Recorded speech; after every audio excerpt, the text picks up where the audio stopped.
बात 15 मई 2016 की है। उस रोज़ शाम को बसंत भैया की दुकान पर चाय पी रहा था। गर्मी के दिन थे, बच्चे अपनी मस्ती में झूम रहे थे। कई लोग खेतों से वापस आ रहे थे तो वहीं कई अपने काम से लौट रहे थे। अंधेरा संकेत दे रहा था कि अब घर लौट चल मुसाफिर। आज ही 12वीं के रिजल्ट भी आए थे। जैसे तैसे पास तो हो गया था, पर अंक घर वालों की उम्मीदों से बहुत ज़्यादा दूर कहीं गहराइयों में पड़े थे। साथ के सभी दोस्त खुश थे सिवाय मेरे। मैं खामोशी के मंजर में इस कदर डूब चुका था कि चाय की प्याली कब ठंडी हो गई पता ही नहीं चला। शाम की ठंडी हवा बदन की गर्मी को कम करने के लिए काफ़ी नहीं थी। तभी ऐसा लगा किसी ने समुंदर की लहरों को रोकने की कोशिश की है। कानों में आवाज़ गूंजी, क्यों? सुना है तुम्हारा रिजल्ट आया है, कैसा रहा? अच्छा ही रहा होगा।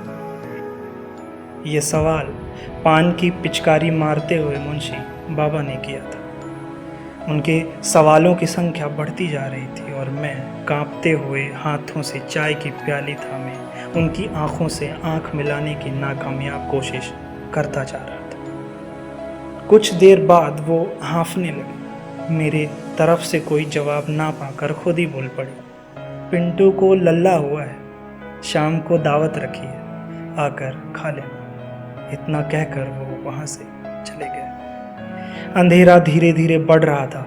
घर जाने का मन तो नहीं था, लेकिन ना जाने की हिम्मत भी नहीं थी। अब कदम घर की तरफ बढ़ चुके थे।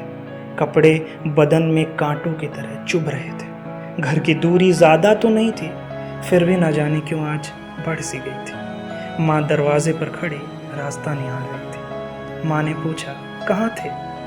मैंने आंखों से आंसू पोंछते हुए सर हिलाकर कहा, कहीं नहीं, बस ऐसे ही। लेकिन माँ से सच्चाई कहाँ छुपती है।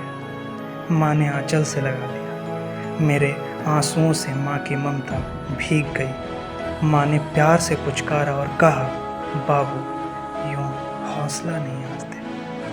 मैं माँ की गोद में सर रखकर आसमान की तरफ देखने लगा। तारे टिमटिमा रहे थे। मैं उनमें अपनी खुशियाँ ढूंढ रहा था। माँ मेरे सर पे हाथ फेर रही।